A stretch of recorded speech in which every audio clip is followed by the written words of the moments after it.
Hola, bienvenidos a todos al canal Anatomía de Primera.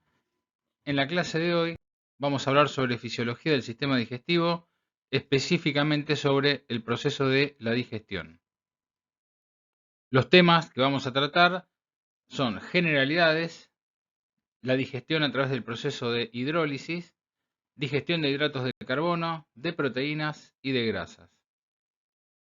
Antes de comenzar, vamos a establecer un glosario, o sea, un conjunto de términos que van a ser utilizados a lo largo de todo el proceso digestivo y que justamente estos términos se emplean para destacar determinadas partes o determinados puntos específicos que se llevan a cabo durante la digestión. Uno de estos términos corresponden a las enzimas, que son complejos proteicos que actúan como catalizadores biológicos para transformar sustancias y aceleran una reacción química. Desde el punto de vista constitucional, estas enzimas son proteínas a las cuales se une un sustrato, a partir del cual, en el momento de iniciar su acción, modifican a ese sustrato y una vez modificado, lo liberan ya como un producto que va a tener una determinada función, ya sea en el proceso de la digestión y también en el proceso digestivo o como catalizador biológico para acelerar alguna reacción bioquímica.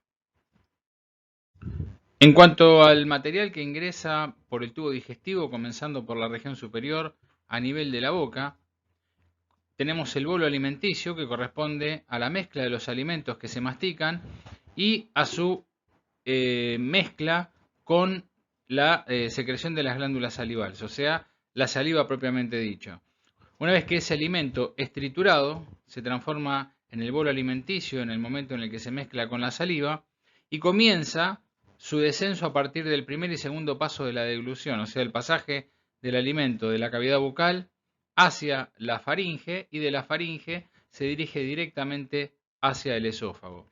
En su descenso, anatómicamente, por la región del esófago a partir de las contracciones peristálticas que hablamos en clases anteriores, ese alimento atraviesa el esfínter esofágico superior a nivel del cardias, en la región del estómago, y cuando llega al estómago se produce la mezcla del alimento. En este caso, la finalidad de la mezcla del alimento es seguir disminuyendo el diámetro de esas partículas para que puedan seguir avanzando a lo largo del tubo, de todo el tubo digestivo y puedan llevarse a cabo entre ellos los procesos más importantes que corresponden a la absorción de nutrientes que pasan a la sangre.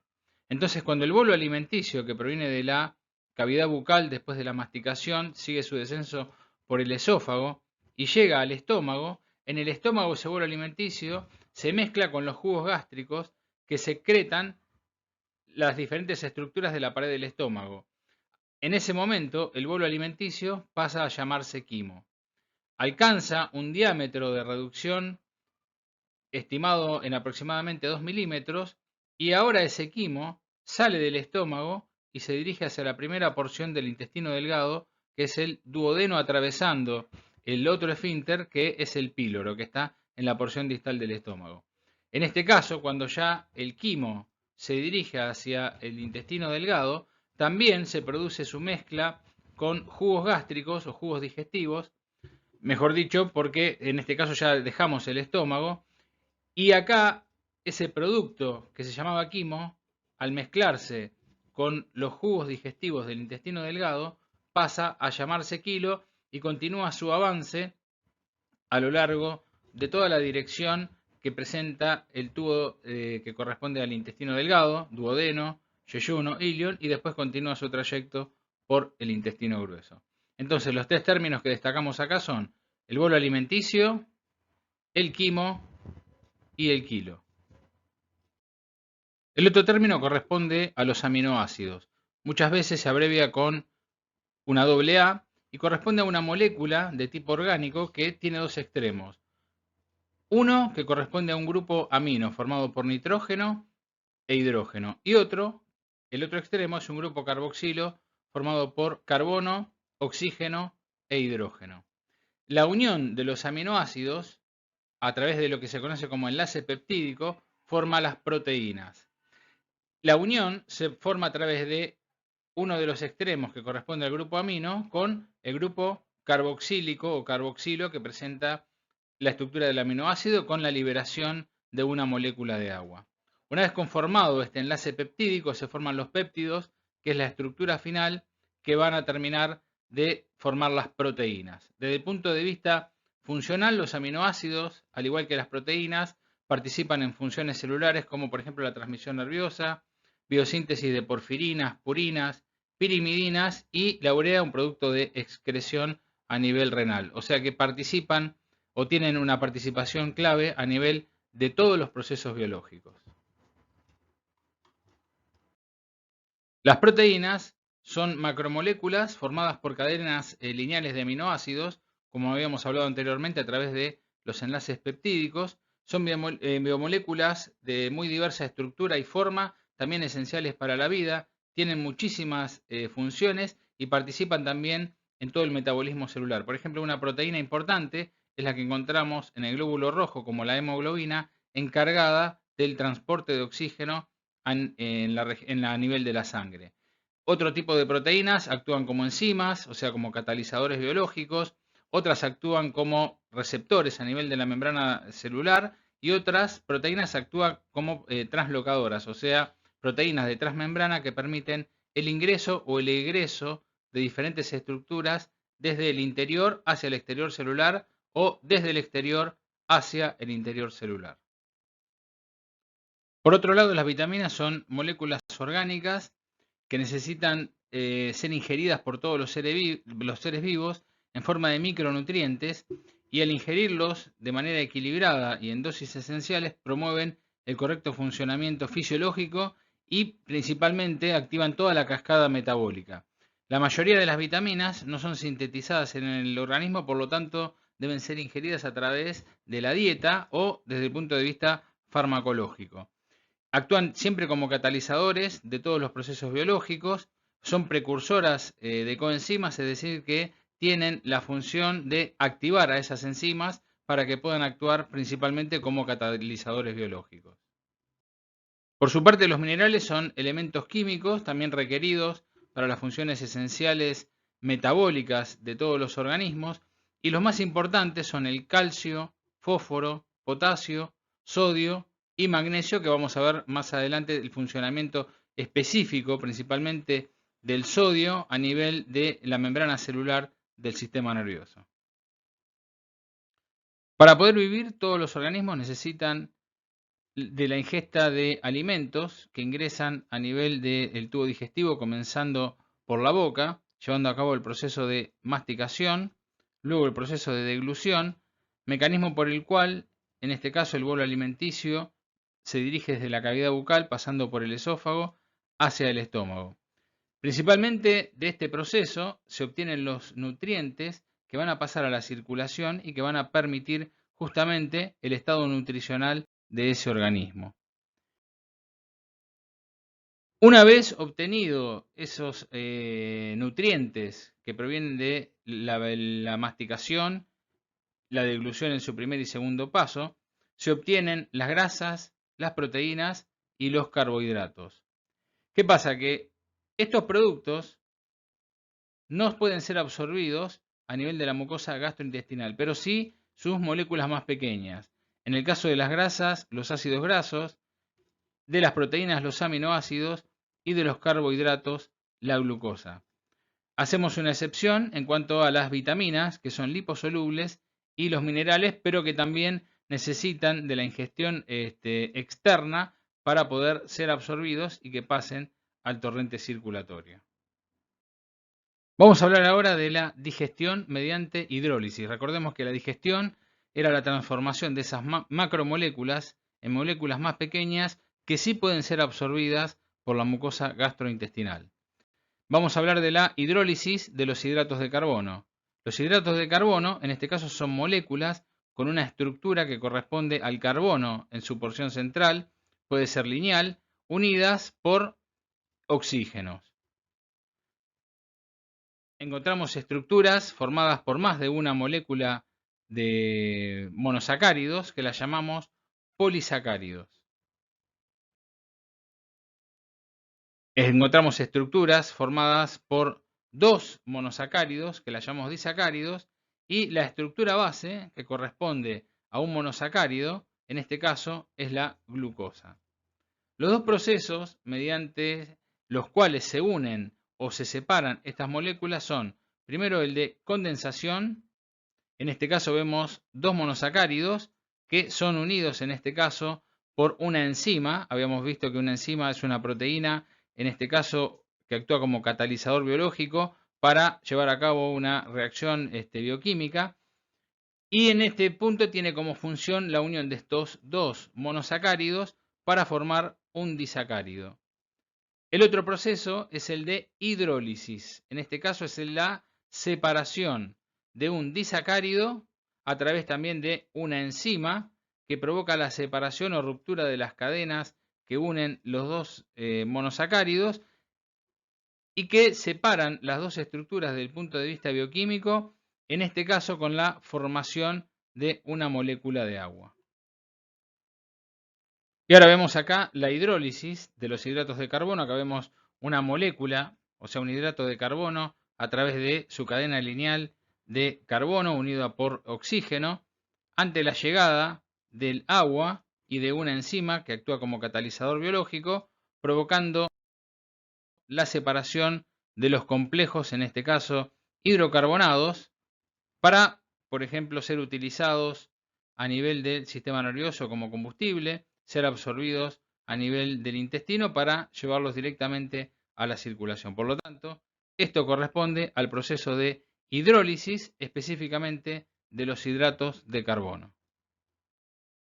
Con respecto a la digestión de las grasas a través del mecanismo de hidrólisis, vemos que en este caso las grasas están formadas por 3 ácidos grasos y una molécula de glicerol.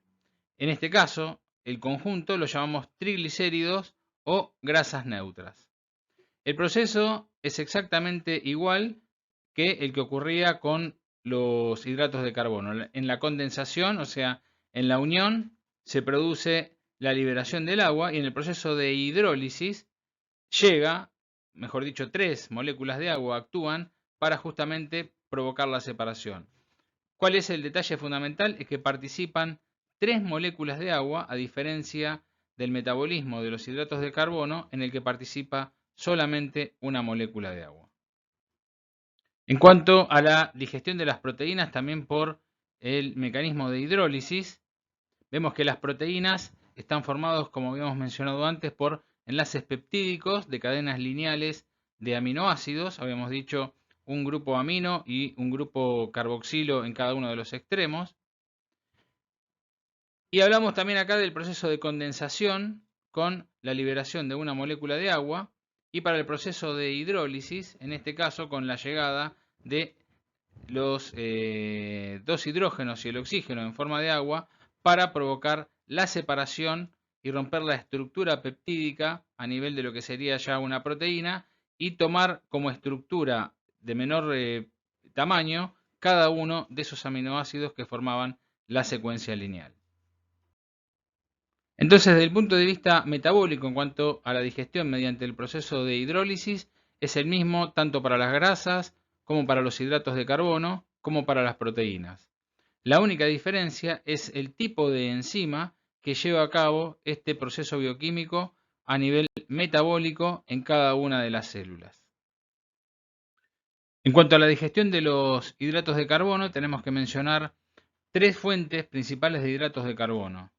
Una de ellas es la sacarosa. En este caso es un azúcar de alto peso molecular que se desdobla en glucosa y fructosa. La podemos encontrar directamente en el azúcar, que corresponde a sacarosa sin purificar. El otro es la lactosa, que se puede dividir en glucosa y galactosa. Principalmente la encontramos a nivel de la leche.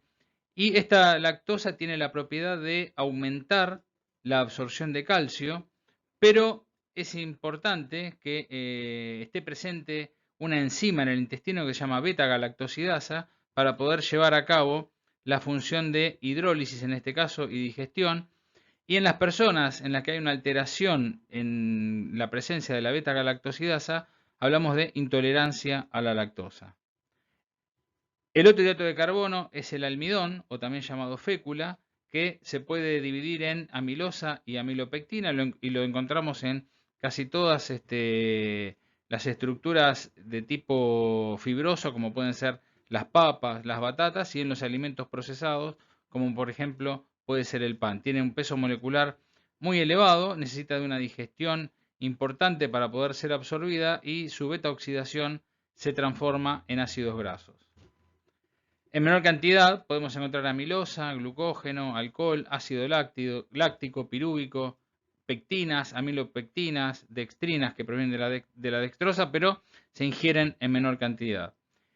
Y otro hidrato de carbono que es imposible poder digerirlo por la falta de la celulasa, que es una enzima encargada de la degradación, es justamente la celulosa, presente principalmente en todas las estructuras de sostén a nivel de los vegetales y en el 90% de las fibras de algodón. En cuanto a la digestión en general, desde el punto de vista anatómico, el proceso comienza en la primera porción del tubo digestivo a nivel de la boca. Si tomamos en cuenta la digestión ahora de los hidratos de carbono, el ingreso del producto se hace a nivel de la primera porción del tubo digestivo, a nivel de la boca, donde se lleva a cabo el proceso de la masticación y la trituración para posteriormente llevar a cabo el proceso de la deglución.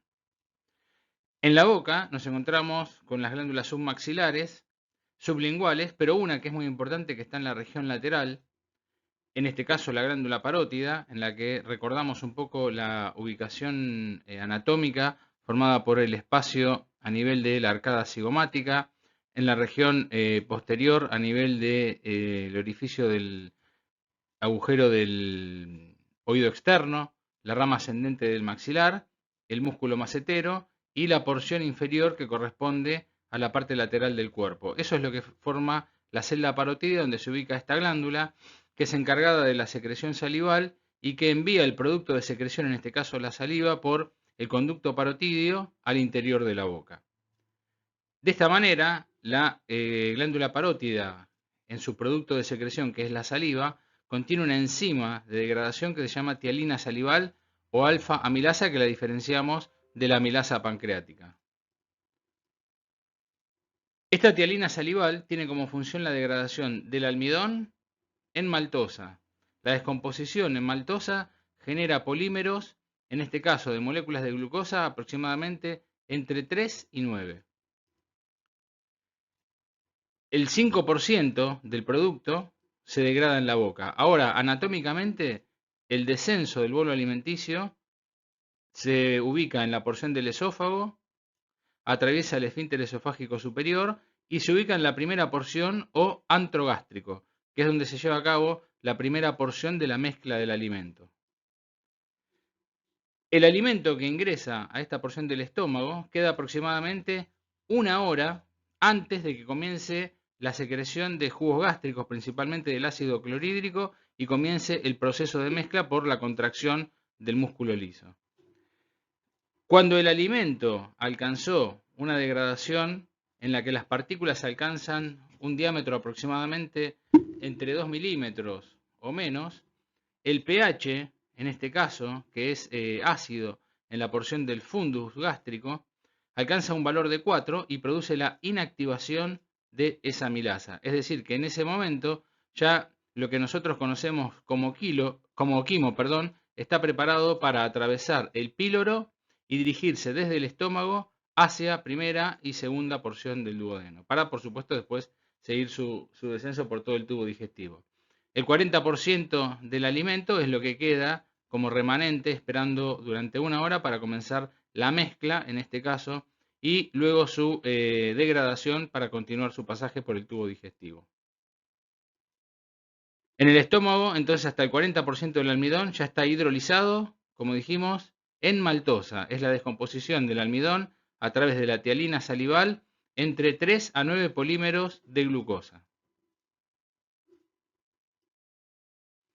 Entonces, una vez que se lleva a cabo la degradación de ese 40% a nivel del estómago, el quimo, que está ubicado ahora en el fundus gástrico, tiene que pasar, o atravesar, mejor dicho, el esfínter pilórico para ubicarse a nivel del intestino delgado, pasando por la primera porción del duodeno, llegando hasta la segunda, que es el punto en el cual el quimo, en este caso, ya recibe la mezcla de los jugos intestinales y pasa a llamarse quilo, y notamos la presencia de la llegada de la secreción exócrina del páncreas a través de los conductos accesorios que desembocan en la segunda porción del duodeno, principalmente la amilasa pancreática. De esta manera se lleva a cabo la degradación completa de los hidratos de carbono para que sigan su trayecto a lo largo del intestino delgado.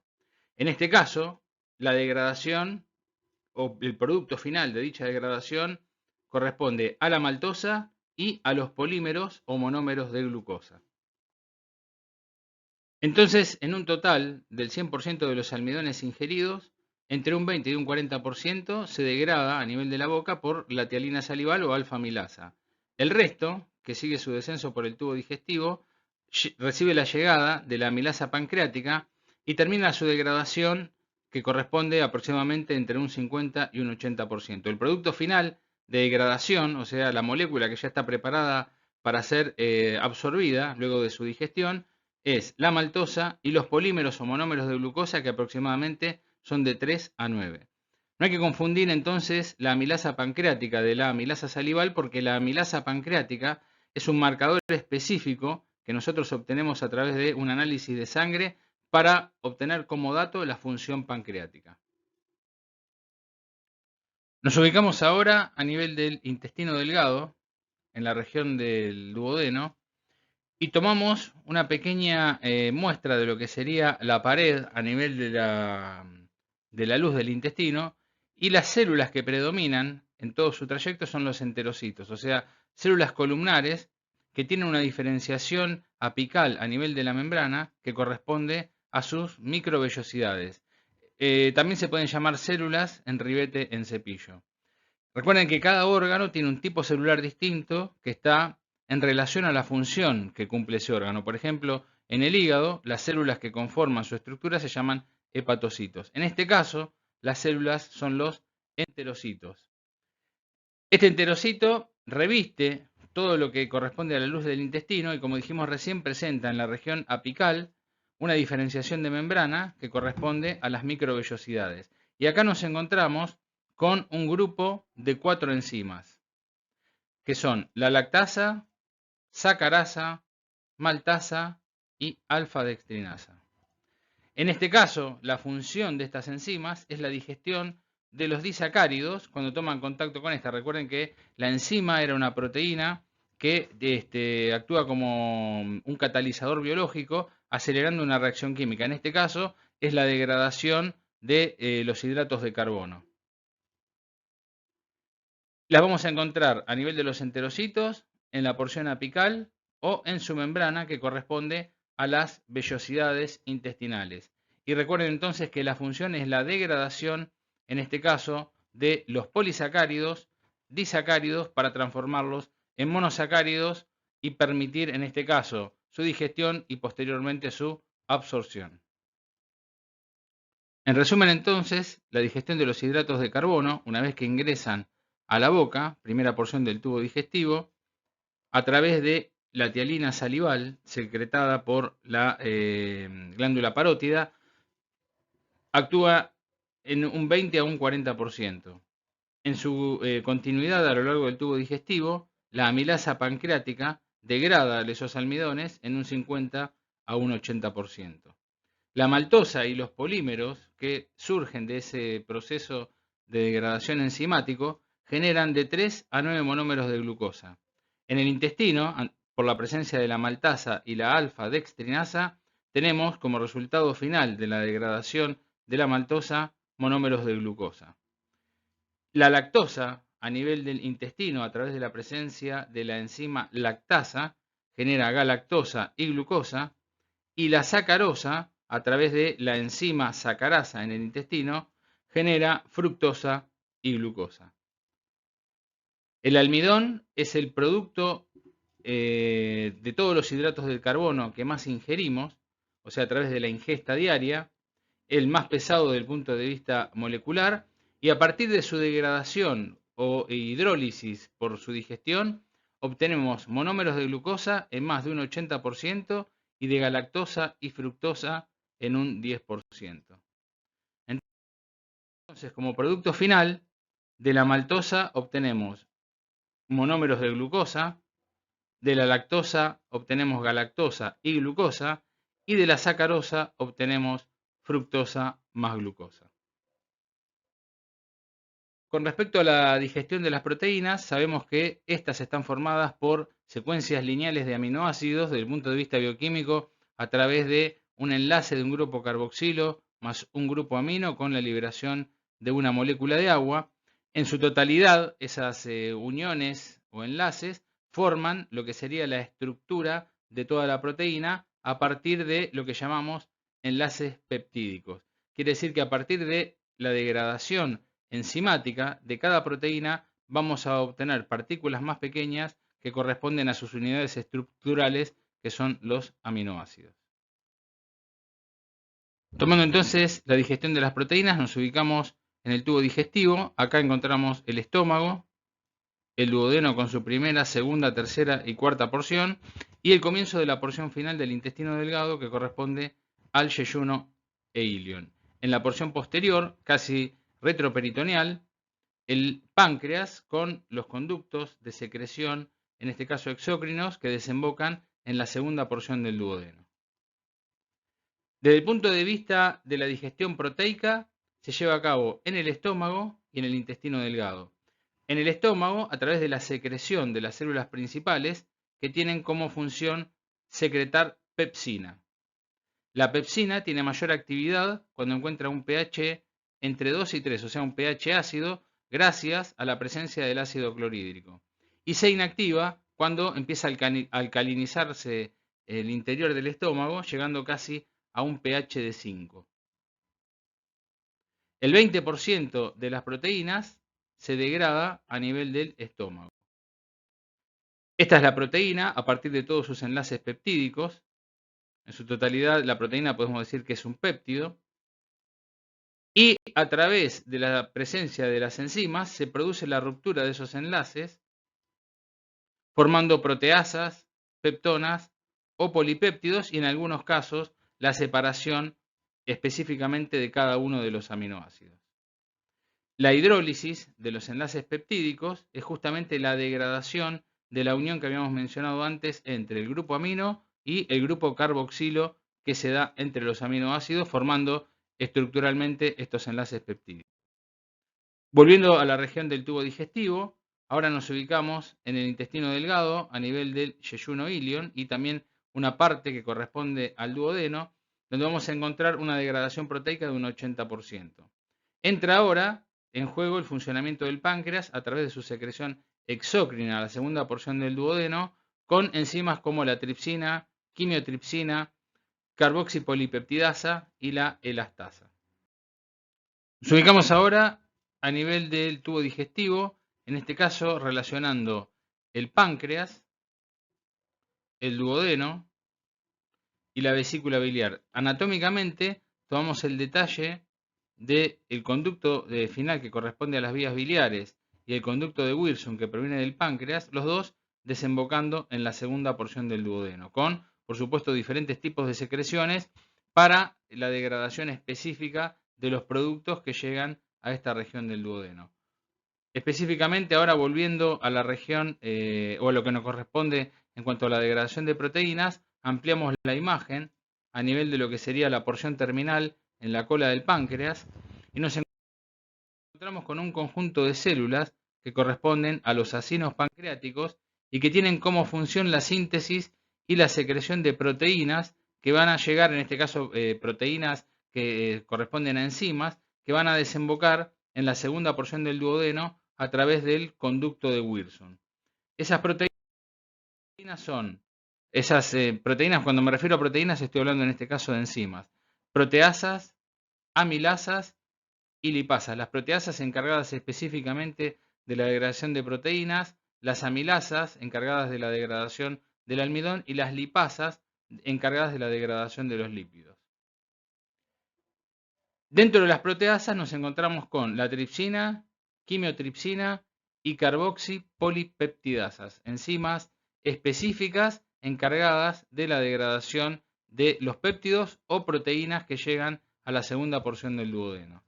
La última es la elastasa, que digiere fibras de elastina, son fibras un poco más rígidas que forman parte de todos los tejidos de sostén. En este caso, si lo llevamos al producto de consumo, como por ejemplo puede ser la carne, nos vamos a encontrar con este tipo de fibras que predominan junto al colágeno. Entonces, desde el punto de vista digestivo, la tripsina y la quimiotripsina degradan proteínas completas o péptidos sin llegar a liberar las estructuras unitarias que forman las proteínas, que son los aminoácidos. Por el contrario, la carboxipolipeptidasa, en este caso, degrada a péptidos en aminoácidos individuales, como por ejemplo isoleucina, valina, etc. Lo que tenemos que diferenciar en cuanto al páncreas es que tenemos dos tipos de secreciones y dos tipos de estructuras que tiene el páncreas desde el punto de vista celular. El exócrino, que es el encargado de la secreción a través del conducto de Wirsung de todas estas enzimas digestivas, y el páncreas endocrino, encargado de liberar a la sangre insulina y glucagón, que van a justamente mantener los niveles de glucosa en sangre dentro de un rango normal. Entonces, en cuanto a la digestión de las proteínas, acá nos ubicamos dentro de la luz del intestino, principalmente a nivel del duodeno y yeyuno ilion. Ubicamos nuevamente los enterocitos con sus microvellosidades.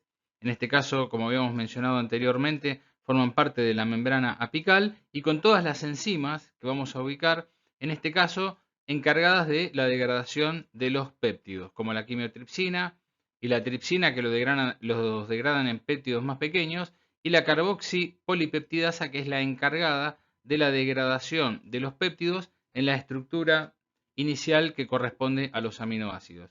La finalidad entonces de la digestión es transformar esas proteínas en las estructuras que corresponden a los aminoácidos para que puedan ser absorbidos desde la luz intestinal y pasar a la sangre con un pequeño paso que se va a llevar a cabo dentro de la estructura de la célula, o sea, en el citoplasma celular.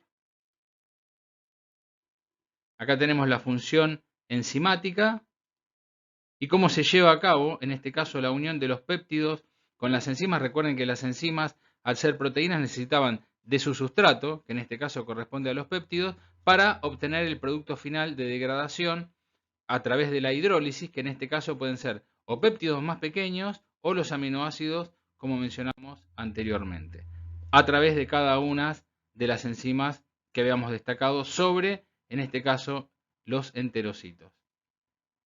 Por lo tanto, la quimiotripsina y la tripsina degradan los polipéptidos en péptidos más pequeños y la carboxipolipeptidasa degrada a los péptidos en las estructuras que corresponden a los aminoácidos. Acá nos ubicamos ahora en una estructura que corresponde a las células que corresponden a los enterocitos en el duodeno y yeyuno, y en la parte externa nos ubicamos en la luz del intestino. Por lo tanto, estos péptidos van a ingresar por proteínas de transporte desde el exterior hacia el interior celular. Acá tenemos la membrana. Acuérdense que tenemos la especialización de la membrana que corresponde a las microvellosidades intestinales. Y nos encontramos con las proteínas, en este caso translocadoras, o proteínas de transmembrana como aminopeptidasa y dipeptidasa, que facilitan el ingreso de los péptidos desde el exterior hacia el interior de la célula. Acá se une a través de esta proteína y una vez que el receptor las reconoce, permite el pasaje inmediatamente, como dijimos, desde el exterior hacia el interior de la célula. Por supuesto, con un pequeño gasto de energía, que como ya sabemos es el ATP. Entonces, hay algunas proteínas también que son polipéptidos más pequeños que atraviesan directamente la membrana. Aminoácidos, dipéptidos y tripéptidos se transportan con facilidad hacia el enterocito, como dijimos recién, atravesando la membrana celular. Acá nos encontramos en la porción superior, en la luz del intestino. Acá se produce el ingreso de los dipéptidos, tripéptidos y en algunos casos los aminoácidos. Y cuando ingresa alguna secuencia lineal de tripéptidos o dipéptidos, el citosol de la célula, a través de su mecanismo funcional, como tiene el enterocito, se encarga de separar cada una de las estructuras para que puedan ingresar directamente al interior de la célula, o mejor dicho, para pasar a la sangre a través de la estructura final que corresponde a los aminoácidos. En muchos casos, el ingreso de proteínas directamente puede provocar alteraciones del punto de vista inmunológico y reacciones de tipo alérgico. Estas enzimas son peptidasas que están ubicadas en el citosol o citoplasma del enterocito. Por lo tanto, se encargan de la degradación de esos péptidos en la estructura que corresponde al aminoácido. Producto final, entonces, de la degradación de los polipéptidos, aminoácidos que, como habíamos dicho anteriormente, formaban la secuencia lineal a través de los enlaces peptídicos para la conformación final, que son las proteínas. El 99% de las proteínas que ingresan a la luz del tubo digestivo se degradan por hidrólisis, o sea, se digieren y se transforman en aminoácidos. El 1% restante, que es muy poco, ingresa como dipéptido o como tripéptido. Es casi nulo el ingreso, por eso es importante la presencia de las peptidasas en el citoplasma de los enterocitos. En resumen, entonces, en cuanto a la digestión de proteínas, un 20% se digiere en el estómago y el 80% a nivel del intestino delgado, principalmente a nivel del duodeno y del yeyuno. En el estómago, la digestión se lleva a cabo por la secreción de la pepsina con un pH ácido de 2 a 3 por la presencia del ácido clorhídrico. Y una vez que ese pH se empieza a alcalinizar, cuando llega a 5 aproximadamente, se inactiva. La digestión que se lleva a cabo principalmente está relacionada con el colágeno de las proteínas, una estructura de sostén. Ya cuando nos ubicamos a nivel del intestino delgado sobre el duodeno en su segunda porción, comienza el funcionamiento del páncreas exócrino a través de la secreción por el conducto de Wilson de, en este caso, enzimas proteolíticas como la tripsina, quimiotripsina, carboxipolipeptidasa y la elastasa. Recordemos que la carboxipolipeptidasa es la enzima encargada de la degradación, en este caso, de las proteínas o péptidos en su estructura inicial, que son los aminoácidos. En su trayecto, a nivel del tubo digestivo por el intestino delgado, cuando llegan o cuando pasa por la transición del duodeno al yeyuno, comienza la degradación final en un 80% a través de las células que predominan a nivel de la región del intestino delgado, que son los enterocitos sobre el duodeno y yeyuno, con la especialización de membrana a nivel de la región apical en microvellosidades, con la presencia también de un complejo enzimático, en este caso proteolítico, que corresponde a las aminopolipeptidasa y dipeptidasas. El producto final de degradación ingresa al interior de la célula, o sea, del enterocito. En ese punto se va a encontrar con otro complejo enzimático, que son las peptidasas, que son las encargadas entonces de llevar a cabo la degradación final de los péptidos que ingresan como dipéptidos o tripéptidos en el producto final, que va a ser el aminoácido, el cual se va a absorber hacia la circulación para después cumplir sus funciones en todo el organismo. Por lo tanto, sabemos que el producto final, en este caso de absorción, a nivel de las proteínas, son los aminoácidos.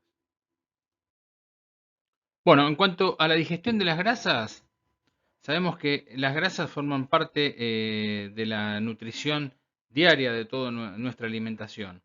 Desde el punto de vista bioquímico, están formadas por ácidos grasos, en este caso 3, más un grupo glicerol. Por lo tanto, los triglicéridos son las grasas más abundantes en todos los alimentos. Tenemos otro tipo de grasas, como pueden ser los fosfolípidos, el colesterol y los ésteres de colesterol. Desde el punto de vista estructural, estos fosfolípidos también los podemos encontrar en las membranas celulares, más un grupo fosfato, formando parte de la bicapa lipídica, El colesterol, que es un lípido esteroide, forma parte de las membranas celulares y es precursor de hormonas y principalmente de la vitamina D. Y los ésteres de colesterol son derivados del colesterol, en este caso con el agregado de un ácido graso, y toda la estructura convierte al colesterol en más hidrófobo, o sea que tiene menos afinidad por las estructuras de agua. En cuanto a la digestión de las grasas, a lo largo de todo el tubo digestivo, volvemos a comenzar por la primera región que corresponde a la boca. Nos encontramos con las glándulas linguales, en este caso encargadas de la secreción de una enzima que es la lipasa lingual. Esta lipasa lingual se une a los alimentos masticados en la boca y comienzan en la producción del bolo alimenticio que va a descender a nivel del esófago para ubicarse a nivel del estómago. Esta lipasa lingual actúa en conjunto con la que secreta el estómago, que se llama lipasa gástrica. En su totalidad, tanto la lipasa lingual en la boca como la lipasa gástrica digieren una pequeña porción o un pequeño porcentaje de todos los lípidos o grasas que ingerimos y que ubicamos en la primera porción del tubo digestivo. En su totalidad es menos del 10%. La digestión de las grasas tiene lugar principalmente a nivel del intestino delgado. ¿Qué pasa entonces con la digestión de las grasas ahora ya ubicados dentro del estómago? Los movimientos que se producen en el estómago, que justamente provocan la mezcla de todo el bolo alimenticio con los jugos gástricos, provocan lo que se conoce como emulsión de la grasa. ¿Qué particularidad tiene esta emulsión? En primera medida, la reducción del glóbulo de grasa, disminuyendo el diámetro para que, como ocurre habitualmente en esta región del estómago después de la mezcla, se produzca el pasaje de todo el producto de mezcla, o sea, ya del quimo, atravesando el píloro, pasando desde el fundus gástrico, la porción inferior, hacia la primera porción del duodeno. Entonces nosotros nos encontramos con el glóbulo de grasa, con el tamaño inicial, y después a través de los movimientos que producen o provocan la mezcla, tanto a nivel del antro y en mayor medida en el fundus gástrico, se produce la disminución del tamaño y la emulsión de la grasa. Esta emulsión de la grasa corresponde a una mezcla heterogénea de dos líquidos que son invisibles, o sea, que no tienen poder o capacidad de mezclarse porque tienen propiedades completamente diferentes. El peristaltismo y la mezcla que se da a nivel del tubo digestivo provoca justamente esta emulsión, pero principalmente el producto más importante que provoca la emulsión es la bilis, que es un producto de síntesis y secreción a nivel del hígado y su almacenamiento en la vesícula biliar. Ante la presencia de las grasas se produce la secreción de bilis en la segunda porción del duodeno y se lleva a cabo la emulsión de las grasas, que vamos a ver de qué manera se produce. Esta digestión de las grasas a través del proceso de emulsión se lleva a cabo principalmente en intestino delgado, sobre todo en duodeno y yeyuno. En duodeno en la segunda porción y en su continuidad con la primera porción que corresponde al yeyuno. ¿Por qué en el duodeno? Porque en el duodeno, en su segunda porción, se produce la secreción, en este caso de la bilis, que proviene, como habíamos dicho anteriormente, de su síntesis y secreción en el hígado y su almacenamiento en la vesícula biliar. Las vías biliares desembocan, al igual que el conducto de Wilson, en la segunda porción del duodeno y es acá donde encontramos el punto más importante de emulsificación de las grasas, a través de la llegada de la bilis. Vamos a ver entonces en la digestión de las grasas cómo actúa principalmente la lipasa en relación al glóbulo de grasa. El glóbulo de grasa en su totalidad tiene una porción hidrofóbica, principalmente la porción central, por lo tanto es liposoluble. En cambio, la lipasa es hidrofílica, o sea, hidrosoluble. Por lo tanto, la lipasa, cuando ataca al glóbulo de grasa, lo que hace es degradar la superficie externa. Solamente por esta porción hidrofílica es incapaz de introducirse dentro de lo que es la estructura del glóbulo de grasa que es liposoluble e hidrofóbica. Por lo tanto, la lipasa no digieren la porción central del glóbulo de grasa. Continuando con el proceso de peristalsis, en este caso la disminución del diámetro del glóbulo de grasa se ve cuantificado justamente por los movimientos de agitación y de mezcla que se llevan a cabo en las regiones del tubo digestivo, tanto en el estómago como en intestino delgado.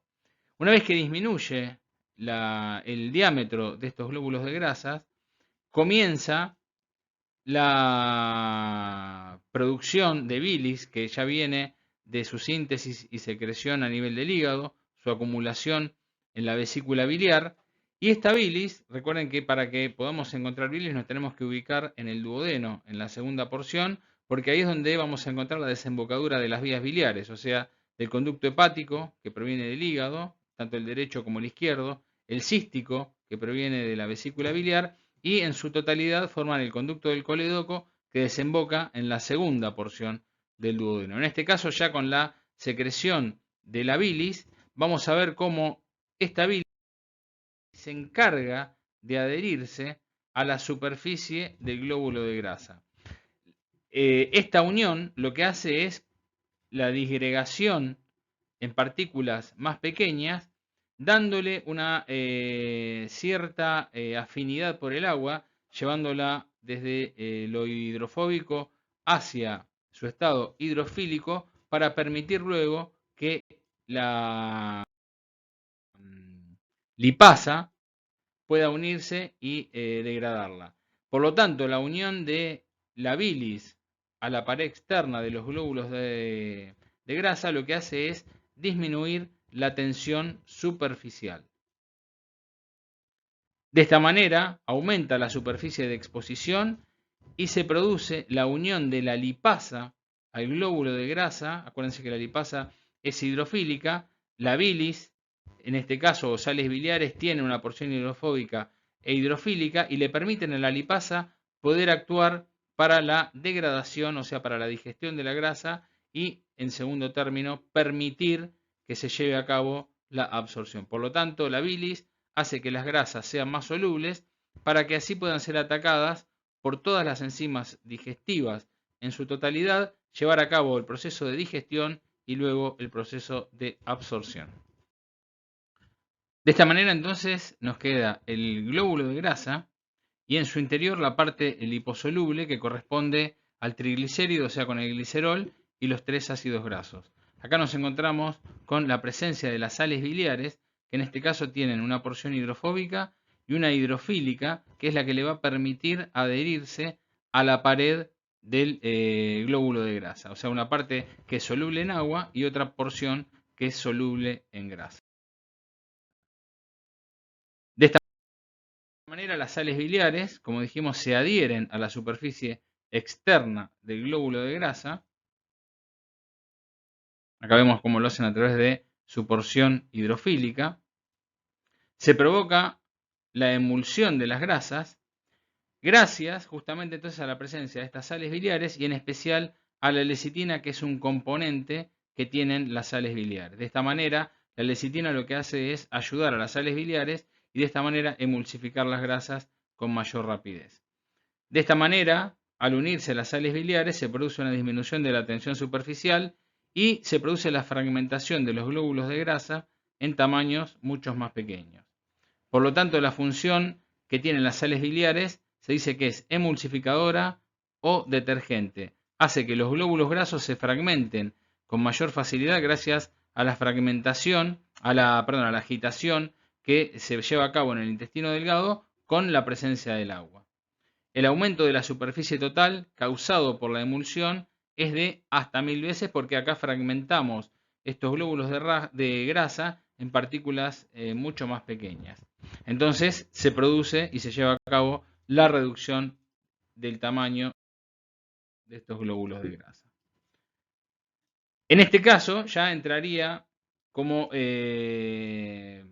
segundo factor para disminuir el tamaño y aparte degradar la porción central, en este caso de los glóbulos de grasa, donde encontramos a los triglicéridos, la lipasa pancreática, que es una enzima, la más importante, que lleva a cabo la digestión de los triglicéridos. Nosotros ya tenemos la emulsificación del glóbulo de grasa y ahora nos quedaría en la porción central la presencia del triglicérido. Ese triglicérido se degrada a través de la presencia de la lipasa pancreática. Esta lipasa pancreática se sintetiza en el páncreas exócrino y se libera a la segunda porción del duodeno por el conducto de Wilson. Una vez presente en esta región del tubo digestivo, los triglicéridos son degradados en tan solo un minuto, o sea, digeridos. Los enterocitos también tienen una lipasa intestinal, pero que no alcanza desde el punto de vista de su cantidad como para llevar a cabo la digestión, en este caso, de los triglicéridos ubicados en la porción central.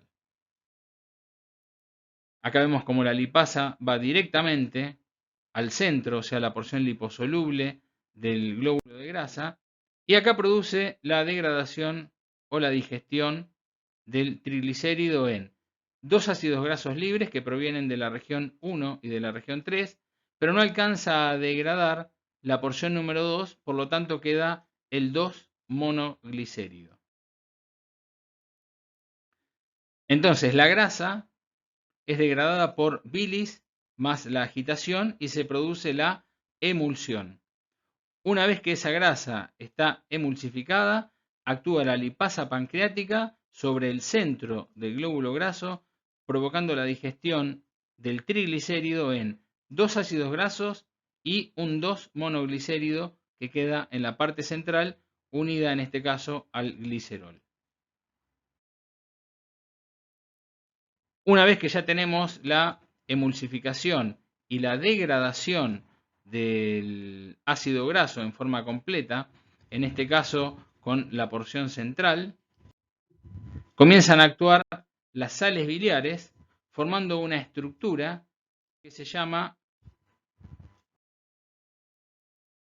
micela. Por lo tanto, en la porción central nos vamos a encontrar con el ácido graso y en la porción periférica con las sales biliares. De esta manera, la micela va a contener dos porciones. Un grupo polar en la parte externa hidrosoluble y una porción central que es el núcleo de esterol o graso que es liposoluble. De esta manera, una vez conformada la estructura micelar, a través de las vellosidades del enterocito, se lleva a cabo el transporte de los monoglicéridos y de los ácidos grasos libres hacia el interior de la célula. En este caso, actúa como transportador o carrier. Es el encargado de llevar hacia la porción intracelular a los monoglicéridos y ácidos grasos libres. Una vez en el interior celular, principalmente a nivel del aparato de Golgi, se forman los kilomicrones, que van a ser absorbidos tanto en la circulación linfática como en la circulación general. La digestión de los esteroles y de los fosfolípidos. Estos ésteres de colesterol y de fosfolípidos se encuentran en forma de ésteres, o sea, colesterol libre con una molécula de ácido graso. Los fosfolípidos en sus cadenas contienen ácidos grasos que conforman toda la estructura de la molécula y aparte un grupo fosfato. Acá nos encontramos con dos tipos de lipasas pancreáticas, cada una para la digestión de estos elementos. La primera lipasa, que se llama hidrolasa, para los ésteres de colesterol, y la segunda es la fosfolipasa A2.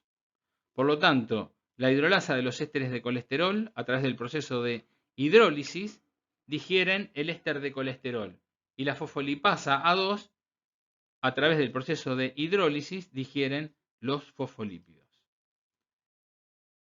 En este caso, vamos a encontrar también micelas, que son formadas por las sales biliares, que cumplen la misma función con los triglicéridos y con los ácidos grasos libres. O sea que acá se encarga de transportar el colesterol y los fosfolípidos de la misma manera que lo hacen con los monoglicéridos o 2-monoglicéridos y los ácidos grasos libres que provenían de la degradación de la porción central de los glóbulos de grasa. Entonces, las sales biliares tienen como función la emulsión de las grasas y actúan como transbordador, transportador o carrier, en este caso, permitiendo la introducción desde el exterior hacia el interior celular de los ácidos grasos, ésteres de colesterol y fosfolípidos, para luego después formar los kilomicrones y que estos se dirijan a la circulación linfática o a la circulación central. Les agradezco mucho por participar de esta clase, los invito a que le den like al video y a que se suscriban y nos vemos en la próxima clase. Muchas gracias.